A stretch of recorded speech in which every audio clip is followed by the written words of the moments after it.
Estás escuchando Literatura Juvenil para Escritores, el podcast en el que charlamos del mundo juvenil sin tabús ni tapujos. Al habla Laura Tárraga, escritora de juvenil desde 2016 y todavía no he descubierto cuál es mi género literario.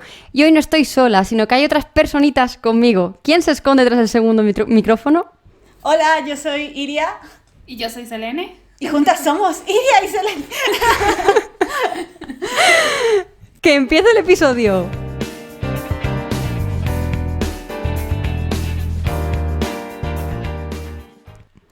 Bueno, chicas, a pesar de que os habéis presentado así un poquito, la verdad es que no necesitáis presentación como tal, porque yo creo que cualquiera que entre en este episodio os va a conocer. Pero bueno, aún así vamos a hablar un poquito de los últimos libros, que el último que habéis publicado es La venganza del unicornio, segunda parte de Biología, pero ahora en septiembre se viene un middle grade y luego no sé si en octubre o en noviembre, se viene otro inicio de saga. Si queréis contar un poquito de qué van. Sí, pues efectivamente acabamos de terminar la biología del dragón y el unicornio, que era quizá nuestras novelas un poco más adultas, Sí. Dentro de lo que tenemos, y de adulto, de lo más adulto a lo más pequeño. Entonces en septiembre empezamos con Alma y los siete monstruos, que es una publicación muy ligera, muy pequeñita, con una maquetación y un diseño muy especiales, publicada por Nube de Tinta, que habla sobre un poco la depresión y sus síntomas y sobre todo de la importancia de hablar de ello. Y en noviembre, con Nocturna, Sacamos La flor y la muerte, que es un retelling de Hades y Perséfone, pero con tintes de ciencia ficción. Tenéis una imaginación. Y el mundo en el que hemos creado pues va a dar pie a otros retellings y otras novelas. Tenéis una imaginación, acabáis de soltarnos de maravilla y nos metéis en otro, ¿sabes? O sea, no tenéis perdón de Dios, vais a ser lo peor, ya veréis, es que nos vamos a parar de llorar. No, La flor y la muerte es bastante divertida. Sí. Se mueve un poco en los mismos códigos que Antihéroes, que eran quizá nuestra novela más ligera, más de grupo, más humorística. No hay tanto humor como en Antihéroes, pero venga, sí, va a ser entretenida. Qué ganas. Y precisamente, como ya habéis mencionado que sois bastante de reivindicar a ciertos temas, os he traído precisamente para eso, para hablar de la literatura juvenil para reivindicar, en general. Entonces, para empezar, ¿por qué es importante reivindicar ciertos temas en la literatura juvenil? No solo en la juvenil, sino que ya habéis pasado a la infantil. Colectivo LGTB, reivindicaciones sociales, salud mental, político, feminismo, todo lo que pilláis. ¿Por qué es importante reivindicar tanto en la literatura juvenil?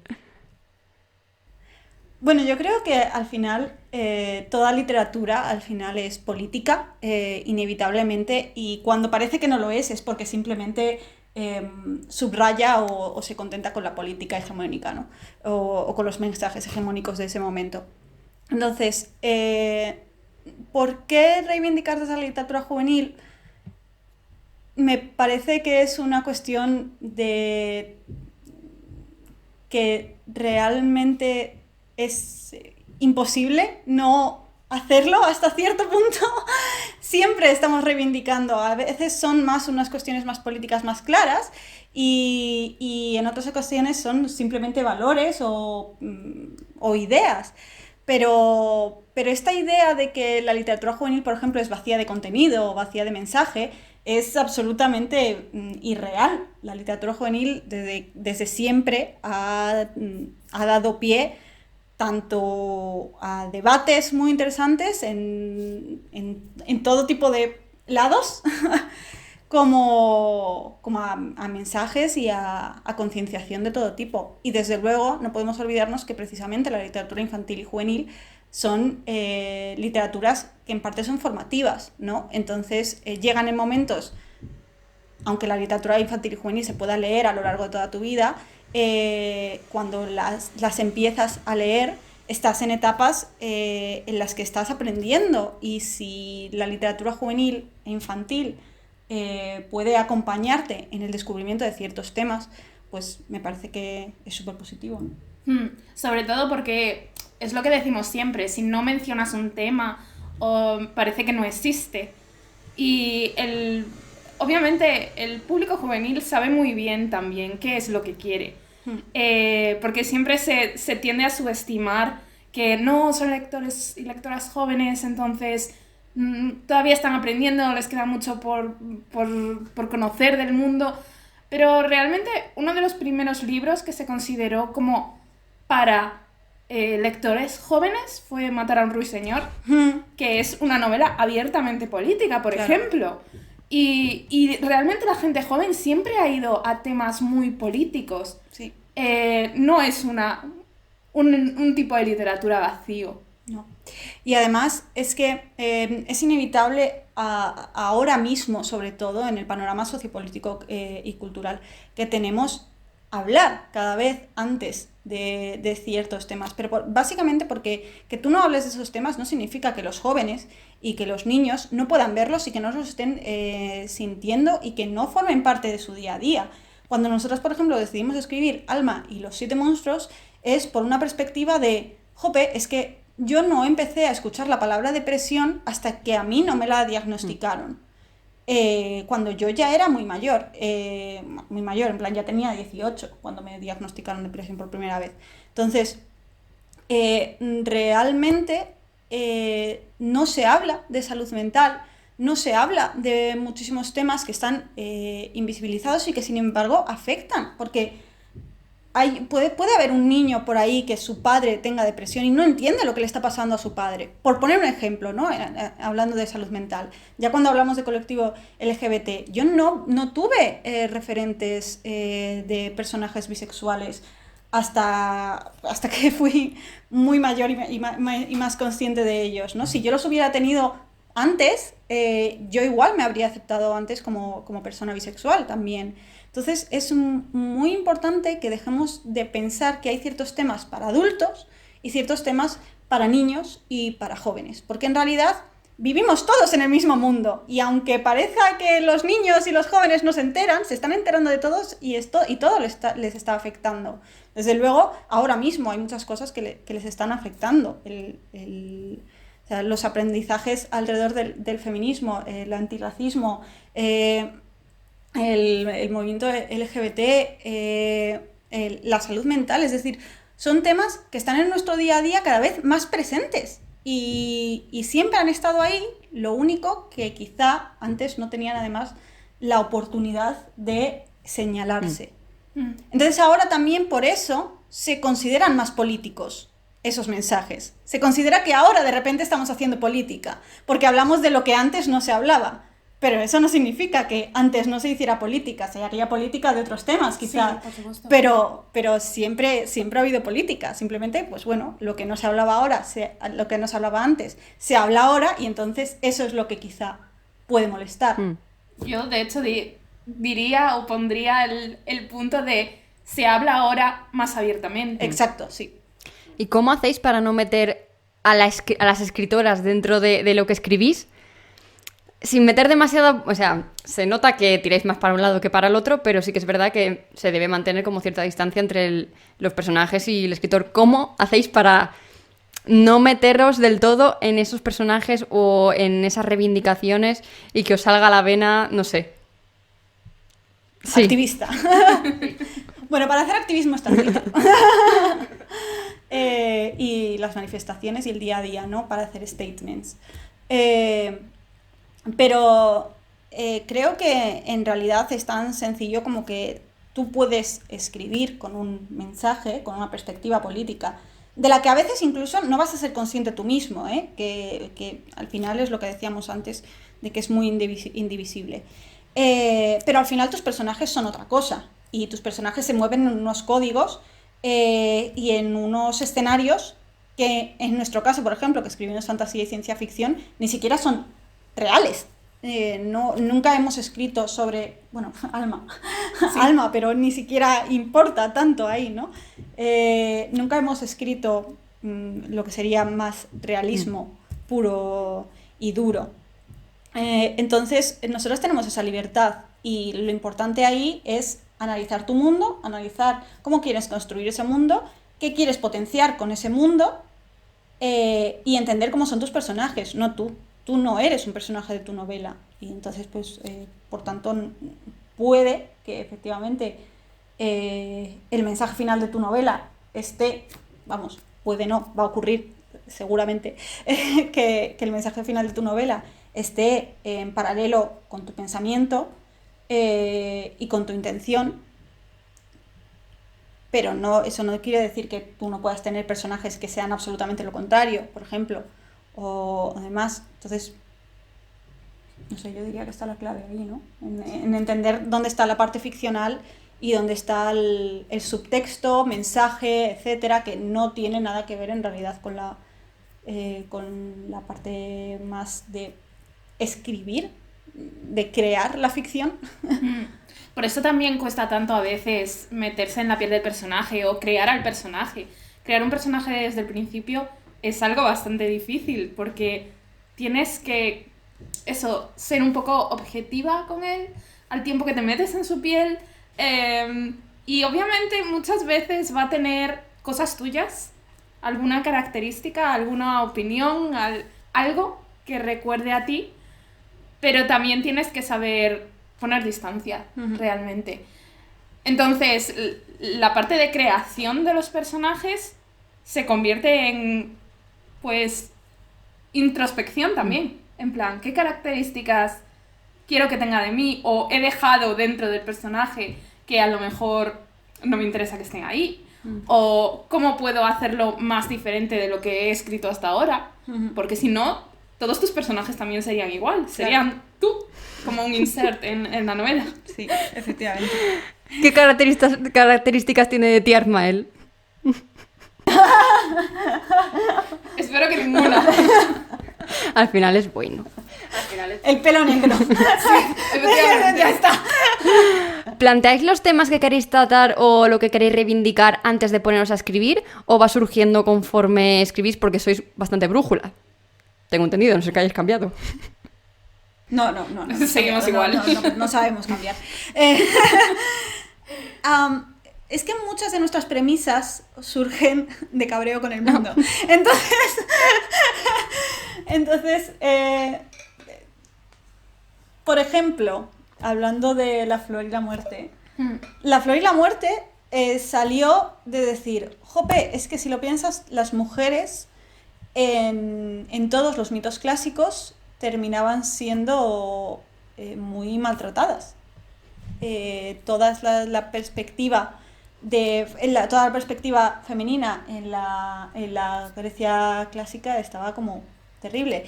Y es un concepto, en realidad, que es lo que ha venido dado también de muchos de los retellings que se han estado haciendo ahora sobre figuras femeninas clásicas. Entonces nosotros queríamos hacer eso, queríamos coger mitos que estuvieran protagonizados por una mujer o no protagonizados por una mujer, sino que precisamente dejaran de secundaria a una mujer, como en el caso de Hades y Perséfone, donde Perséfone es como un sujeto absolutamente pasivo, ¿no? Entre las decisiones de su madre y las decisiones de Hades, ¿no? Y nunca nadie se pregunta qué pensaba Perséfone o qué hacía Perséfone o cómo fue aquello para Perséfone, ¿no? Entonces, poner el foco ahí nos resultaba interesante. Y luego decir, vale, pero es que en realidad no queremos hablar de la Grecia clásica. Queremos dirigirnos al futuro. Queremos ¿qué otras cosas nos preocupan? Y en ese momento, pues, estábamos hablando de capitalismo, de cómo, cómo vivimos en un mundo absolutamente globalizado, cómo las nuevas tecnologías pueden despersonalizar. Entonces, todo ese conjunto de temas, de repente, tenían la flor y la muerte. Entonces, claro, es un poco indivisible, porque nosotras tenemos una serie de preocupaciones en la cabeza que de repente conectan y decimos, mira, que hay una idea. Y entonces, cuando estamos desarrollando la idea a raíz de eso que nos preocupa o que hemos visto o lo que fuera, esos mensajes se van dando de manera natural dentro de la propia novela, ¿no? Luego hay otros mensajes que, por ejemplo, vienen ya como derivados de todo esto. Pues cosas que a lo mejor no habíamos pensado en un primer momento, pero el texto nos dice, estás hablando de esto. Es lo que pasó, por ejemplo, con Antihéroes. Que sí. Nosotras empezamos a escribir antihéroes hablando sobre pues Control. la libertad política, y en un determinado momento dijimos, pero realmente también estamos hablando del colectivo, de ser diferente, y entonces es como que el texto al final nos pedía que hablásemos de un determinado tema y de que hiciéramos una reivindicación determinada. Sí, de hecho con Antihéroes es especialmente curioso porque mucha gente lo ha leído como una metáfora de los movimientos, de las reivindicaciones del colectivo LGBT, muy semejante a Stonewall, etcétera, ¿no? Y a los movimientos pacifistas o las manifestaciones del orgullo, sobre todo en una parte determinada de Antihéroes. Y no estaba en un principio en nuestra intención, ¿no? Entonces simplemente fue algo que llegado ese punto de la novela dijimos, no, es que tenemos que hacerlo así. Y somos conscientes de que está este paralelismo, pero no era nuestra intención en un primer momento. ¿Creéis que hay gente que quiere reivindicar simplemente porque está un poco de moda reivindicar sin más? Que no tiene tanta conciencia detrás. Y que lo hace adrede y dice, voy a hablar de esto porque es lo que está de moda o porque es lo que me van a publicar o porque es lo que bla, bla, bla, bla, bla, bla. Que pasa al final en todos los colectivos, pero bueno. Yo creo que no. Me explico. Creo que se vende una cosa, en plan y que muchas veces lo que se vende tiene mucho más que ver con la intencionalidad de marketing de las campañas de comunicación, las campañas de marketing o ventas, que con que la autora o el autor o quien sean no haya, o sea, haya querido o no hablar de ese tipo de cosas. Entonces tenemos que entender que hay ciertas cosas que, por ejemplo, sí, se venden ahora mismo como feministas, que igual en ningún momento estuvo en la intencionalidad de la autora ser feminista. Tengo una anécdota muy graciosa con esto, que fui a una rueda de prensa de un libro que se vendía como una gran distopía feminista y demás. Y entonces, al parecer a la autora la comparaba muchísimo con Margaret Atwood. Con Margaret Atwood. Selene se sabe esto. Sí. Y entonces la comparaban muchísimo con Margaret Atwood, que por cierto, Margaret Atwood no se considera feminista. Plot En plan, ha hecho muchos... Claro, o sea, ha hecho muchos statements de... A mí no me llaméis eso, ¿sabes? O sea...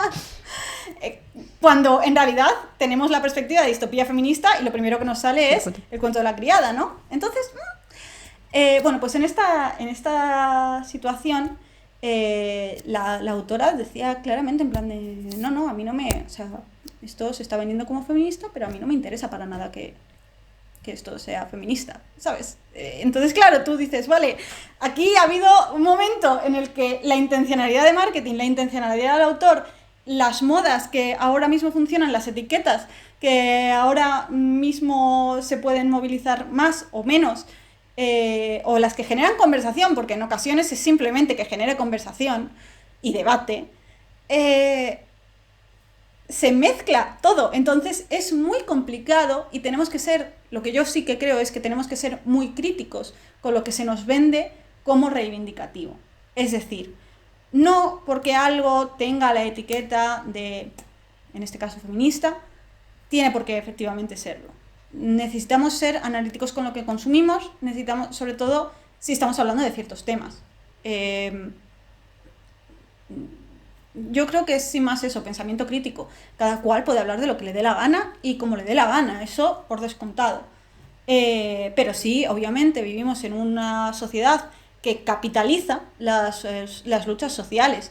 Entonces es inevitable que haya libros o en realidad productos culturales de cualquier tipo, porque también hay productos audiovisuales, que se venden bajo un prisma y que efectivamente luego no sostienen esa supuesta crítica que hacen, o es una crítica descafeinada.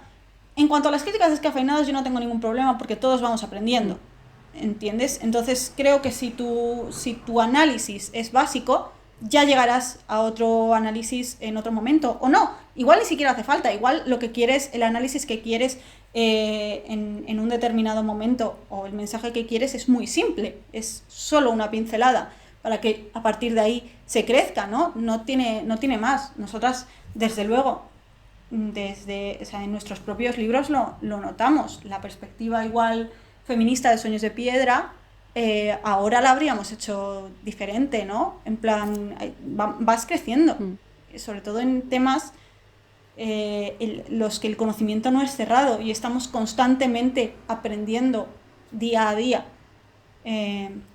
Entonces, bueno, diría que es un poco eso. No sé si he respondido a tu pregunta o me he ido un poco por las... Has respondido, sí. Nada, no tengo nada más que decir, ha sido perfecta. ¿Le daríais algún consejo a escritores que a lo mejor quieren escribir, quieren reivindicar con su literatura, pero no se atreven a lo mejor al qué dirán o cómo van a recibir mi libro? Todo esto teniendo siempre la idea de que te van a leer, ¿sabes? Pero ¿algún consejo que les darías si... eso?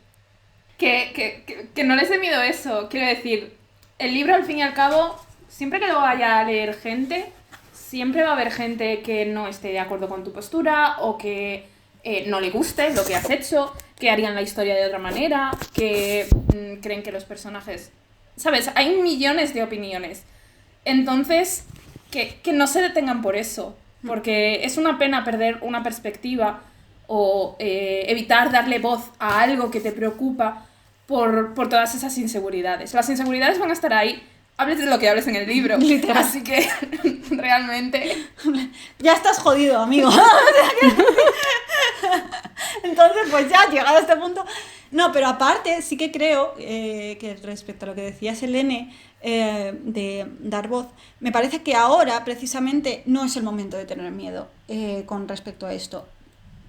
Evidentemente, dependiendo, una vez más, estamos hablando desde una perspectiva igual eurocentrista, blanca, sí. ¿Sabes? O sea, hay que, cuando decimos no hay que tener miedo, cojámoslo siempre con pinzas. Y obviamente esto depende muchísimo de la situación de la persona que escribe y de cómo pueda llevar ciertas cosas. Claro, por supuesto. Entonces, eso, siempre hay una parte de privilegio en no tener miedo y al mismo tiempo el miedo es inevitable cuando vas a hablar de cosas que no están socialmente todavía absolutamente aceptadas, ¿no? Es muy sencillo no hablar de nada que moleste. Entonces, cuando vas a hablar de algo que molesta, siempre hay una parte de miedo. Pero aparte de eso, aparte de ese miedo inevitable, creo que realmente estamos en un buen momento para hablar y escribir sobre todo tipo de temas. Sobre todo porque ahora Internet lo hace todo más accesible, tenemos muchísimas perspectivas diferentes, tenemos además muchísimas formas de contactar con personas diferentes, informarnos todavía más, entender todavía más, difundir todavía más. Entonces, creo que es un momento interesantísimo a este nivel en la literatura infantil y juvenil, particularmente, ¿no? Pero creo que precisamente por eso es el momento de seguir hablando, de seguir teniendo conversaciones, seguir generando contenido, seguir generando debate, seguir generando ideas y conversación. Entonces, es algo que estamos buscando constantemente. Creo que es que ahora además se está buscando eso. Yo ya no leo tíos. O sea, en plan de muy pocos, o sea, leo muy pocas novelas de hombres, porque ha sido el canon hasta hace nada. Entonces, ya he leído muchísimos hombres en mi vida. Y en los últimos años, pues, ha dado la casualidad de que he estado más dirigida hacia literatura escrita fundamentalmente por mujeres. Y me interesa lo que tiene que decir la gente diferente a mí. Me interesa lo que tienen que decir las personas racializadas. Me interesa lo que tiene que decir la gente del colectivo. Porque son voces que hasta ahora habían estado silenciadas, que hasta ahora no habían tenido la plataforma ni la capacidad de llegar. Entonces, si ahora podemos hacer eso, joder, hagámoslo. Porque es que para escribir lo de siempre ya se ha escrito muchísimo tiempo. Sí, y además a mí me resulta muy interesante el hecho de que dos personas con el mismo background, con el mismo trasfondo, que vienen del mismo sitio o que comparten ciertas características o que pertenecen a ciertos colectivos, puedan tener opiniones diferentes. Y precisamente... Hay debates abiertos, claro. Sí, y tú hablabas de conversaciones, y a mí me parece también muy interesante las conversaciones que se establecen entre libros publicados. Por ejemplo, pues esta persona tiene un libro que ha inspirado a esta otra a escribir su propio libro, con su propia historia, con sus puntos de diferencia, y al fin y al cabo la literatura es conversación todo el tiempo. Sí, bueno, no olvidemos que Sueños de Piedra surgió porque estábamos muy hartas de After. Es un buen motivo. Me refiero, es la anécdota de siempre. Pueden hacer por opiniones contrarias, o pueden hacer simplemente por decir, hey, me ha gustado este libro, voy a escribir el mío, porque yo también tengo una historia parecida que contar o con una base parecida. O sin más, inspiración. Es Sí. decir, vamos, yo desde que terminé de leer Rojo, Blanco y Sangre Azul estoy que me muero por hacer algo. Yo, por ejemplo, empecé a escribir Infortunium después de leer Sueños de Piedra. Y sobre todo fue la vocecita de Armael, esta en cursiva de su voz interior, la que me dijo, yo quiero un personaje así de gracioso. Y así fue como nació. ¿Ves? Pues es súper interesante, claro, es que Sí. necesitamos tener más esas conversaciones y entender más nuestras propias referencias. Y ¿sabes qué? Creo que también es muy interesante ahora, que estamos un poco echando atrás ese prejuicio de consumir lo canónico. En plan, el otro día, por ejemplo, Samantha Shannon, a raíz de lo que ha pasado en los Hugo, admitía, bueno, para quien no lo sepa, en los Hugo ha habido movida, porque básicamente se aplaudieron muchos a los autores de ciencia ficción más clásicos, lo que se llama, entre comillas, Canon. Sí, el canon, entre comillas, se le llama la vieja guardia de la ciencia ficción, ¿no? Entonces es como que hay una serie de nombres que tienes que haber leído para tú considerarte que puedes ser autora de ciencia ficción o fantasía, tal cual, y es una movida, ¿no? Entonces el otro día Samantha Shannon decía, admito que es que yo, o sea, hay muchos nombres de los que supuestamente tendría que haber leído que yo no he leído. Y lo respondía a un hilo, no recuerdo de quién era la otra autora que lo mencionaba, que decía, es que claro, para mí mi ciencia ficción y mi fantasía no es la de todos estos hombres. Es una que habla más de, pues, personajes racializados, personajes LGBT, etc. Esa es mi fantasía, esa es la fantasía que yo quiero consumir. Y no le debo nada al canon.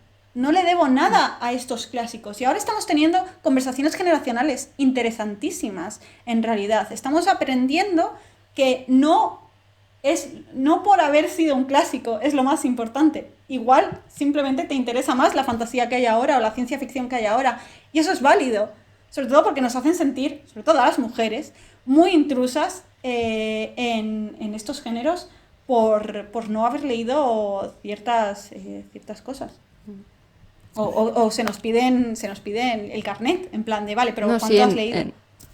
En el máster que estuve de edición era como solo hablar de clásicos y clásicos y clásicos, y nosotros estábamos mirándonos todos en plan de what about la literatura juvenil, todos escondiendo los libros en la mochila, en plan de que nadie me vea leer esto porque me van a señalar, me van a decir algo. O sea, y todos estábamos en el mismo clan, era como... Claro, ok. de hecho, yo estudiando literatura general y comparada, el profesor, lo cuento siempre, una vez nos vino y nos dijo, bueno, pero a mí hacedme los trabajos sobre cosas serias, no como Peter Pan o Alicia en el País de las Maravillas o nada de eso. Y yo dije, ¿te vas a comer un trabajo de Peter Pan, chaval?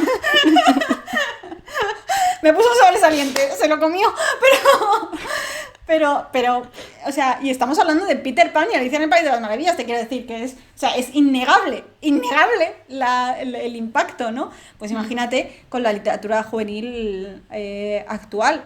Cuando en la literatura juvenil actual, de nuevo, se están generando unos debates, como unas conversaciones, una perspectiva que a mí actualmente me parece de las más interesantes de leer. Sí. Pero de lejos. Es decir, hay conversaciones que a mí que es que solo encuentro en la literatura juvenil. Respecto a lo que a mí me preocupa, evidentemente, esto es pues muy, muy amplio. También aquí entra el debate de ¿escribimos literatura juvenil de verdad? ¿O es que precisamente esos debates solo se encuentran en literatura juvenil y entonces hemos encontrado ahí un nicho y esto en realidad lo que estamos haciendo podría ser literatura adulta, pero ya no sabemos dónde está la barrera? Entonces, bueno, es una conversación que daría para otro programa, Laura. Nada, ya os invito para el futuro, no pasa nada. Que diga la gente si queréis que volváis o no. Dejadlo en comentarios y en todas partes. En plan de que vuelvan Iria y Selene. Hashtag. Próxima hablamos de qué es literatura juvenil y Selene Venga, sí. da una masterclass. Especial programa de 1 hora. ¡1 hora! Haciendo resumen. Vale, si hacemos resumen puede, venga. La conclusión no lo sabemos, ya os aviso. El spoiler es no sabemos qué es literatura juvenil. Nadie sabe qué es literatura juvenil. Pues lo voy a poner chungo porque lo último ya que os voy a pedir para dejaros libre es que me recomendéis un libro juvenil para que sea el libro juvenil de la semana. Ya que estamos, que tenga reivindicación, ¿sabes? Que tenga que ver con el tema. A ver, ¿qué me acabo de leer yo? Pues es que... Es que el que me acabo de leer No es juvenil. no es juvenil. No es juvenil y no entiendo por qué no es juvenil y otras cosas sí son juveniles. Ayer me rompió la cabeza. El que me acabo de leer es Daisy Jones.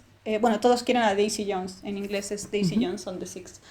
Y que me acabo de... Bueno, voy a recomendar a Clementine de Clara Cortés porque es un libro que es de mis favoritos y me parece que precisamente a nivel de reivindicación habla de las relaciones tóxicas de una manera súper original, súper madura y súper adulta, porque además hace algo que a mí me encanta, que es que estamos muy acostumbrados a hablar de las relaciones tóxicas en cuanto a relaciones románticas, pero en Clementine, aparte de hablar de esa parte, las relaciones románticas, habla también de las relaciones, de la toxicidad en relaciones familiares. Entonces me parece que es un tema muy poco tratado, muy interesante y que Clara Cortés lo hace espléndidamente, además. No, ha dicho uno. No, tú otro. Selene, te dejo también hacer otro, ¿eh?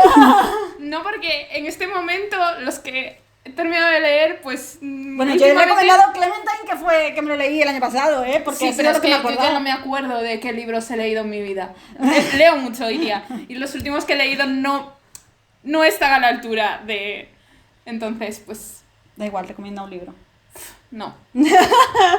Recomiendo también el Clementine de Clara, que lo tengo pendiente. ¡Ya está! Ya llegará.